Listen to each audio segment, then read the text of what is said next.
Hello student, आज हम यौगिक या कंपाउंड्स के बारे में पढ़ेंगे। चलिए एक परिभाषा के द्वारा हम यौगिक को समझते हैं।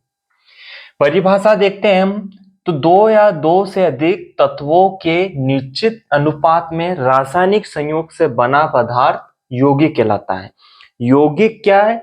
जो तत्वों से मिलकर बना होता है। जो यौगिक होता है वो तत्वों से मिलकर बना होता है, एक निश्चित अनुपात में बना होता है और रासायनिक संयोग करता है। जैसे हम देखते हैं ये हाइड्रोजन, ठीक। हाइड्रोजन के हाइड्रोजन दो तत्व हो गए और ऑक्सीजन का एक। तो एक निश्चित अनुपात में इन्होंने क्या बनाया? H2O बनाया, यानी जल बनाया। तो ये H2O क्या हो गया? यौगिक हो गया। और ये हाइड्रोजन क्या हो गए? तत्व हो गए।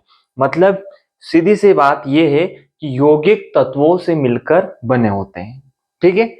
इस प्रकार एक निश्चित अनुपात में बने होते हैं, ठीक है। इस प्रकार हम यौगिक की परिभाषा को समझ सकते हैं। कुछ बातें हैं यौगिक के से संबंधित, वो हम पढ़ते हैं। नंबर एक, यौगिक सदैव समांगी प्रकृति के होते हैं। जैसे H2O बना है तो उसमें जो हाइड्रोजन ऑक्सीजन है वो एक समांगी प्रकृति के, मतलब देखा जाए तो हाइड्रोजन और ऑक्सीजन ऐसे घुल मिल गए हैं, ऐसे समांगी हो गए हैं कि वो आसानी से अलग नहीं हो सकते हैं, ठीक है।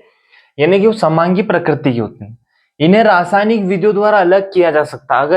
अगर इनको अलग करना है तो कुछ विधियां होती है जिनके द्वारा इनको अलग किया जा सकता है, वो रासायनिक विधियों से अलग किया जा सकता है, लेकिन भौतिक विधियों द्वारा इनको अलग नहीं किया जा सकता है।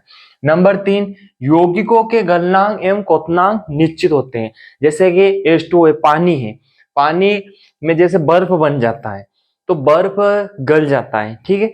और क्वथनांक भी उसका निश्चित होता है कि क्वथनांक मतलब जो पानी उबलता है 100 डिग्री सेल्सियस से निश्चित है कि वो उबल जाता है, उससे कम में नहीं उबलता है। जैसे 25 डिग्री सेल्सियस में पानी नहीं उबल पाता है। तो इस प्रकार क्या है, क्वथनांक और गलनांक भी यौगिकों के निश्चित होते हैं। उदाहरण देखते हैं, जल H2O, SO2, H2SO4, सल्फ्यूरिक अम्ल, नाइट्रिक एसिड, हाइड्रोक्लोरिक अम्ल, sodium hydroxide, KOH, potassium hydroxide, NaCl, नमक, बेकिंग सोडा, NaCO3 आदि, ये सभी क्या है? यौगिक कहलाते हैं। इन्हें यौगिक कहते हैं क्योंकि इनमें एक या एक से अधिक तत्व है, तत्वों से मिलकर बने हैं, ठीक है। यौगिक के प्रकार, यौगिक दो प्रकार के होते हैं, कार्बनिक यौगिक, ऑर्गेनिक कंपाउंड्स, और दूसरा है अकार्बनिक यौगिक, इनऑर्गेनिक कंपाउंड।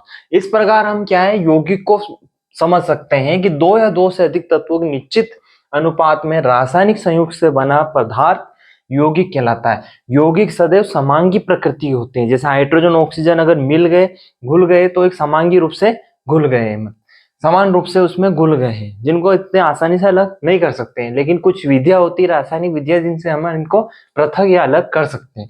इनकी एक गलनांक क्वथनांक क्या होते हैं? निश्चित होते हैं।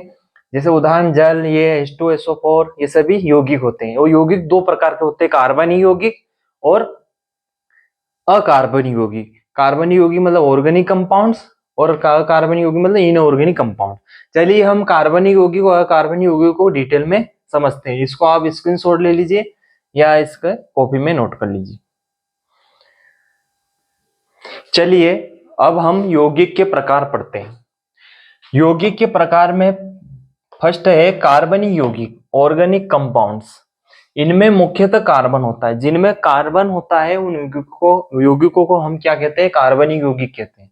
ये मुख्यतः जंतुओं एवं पौधों से प्राप्त किया जाता है, क्योंकि जंतुओं और पौधों के अंदर कार्बन होता है। उदाहरण के रूप में देखते हैं, कार्बोहाइड्रेट, हार्मोन्स, विटामिन, ये सभी कार्बनिक यौगिक यानी ऑर्गेनिक कंपाउंड्स होते हैं। नंबर दो, अकार्बनिक यौगिक, इनऑर्गेनिक कंपाउंड्स। ये सभी ज्ञात दो या दो से अधिक तत्वों से बने होते हैं, ठीक है। जैसे H2O हुआ, NO2 हुआ, SO2 हुआ, H2SO4, ये सभी क्या है? अकार्बनिक यौगिक होते हैं। सामान्यतः खनिजों एवं चट्टानों से प्राप्त किए जाते हैं। उदाहरण देखते हैं, धातु एवं उनके यौगिक, सभी गैसेस में गैसेस है SO2, NO2, ये जो गैसेस होती है ये सभी क्या है? अकार्बनिक यौगिक होती है। जिनमें कार्बन नहीं होता है और जिनमें कार्बन होता है उनको हम कार्बनिक यौगिक कहते हैं। इस तरह से हम यौगिक के प्रकार को पढ़ सकते हैं, कार्बनिक यौगिक, अकार्बनिक यौगिक, ठीक है। आशा करता हूं कि आपको यौगिक कंपाउंड्स और उसके प्रकार समझ में आए होंगे। आप इसका स्क्रीनशॉट ले लीजिए या इसको कॉपी में नोट कर लीजिए। धन्यवाद।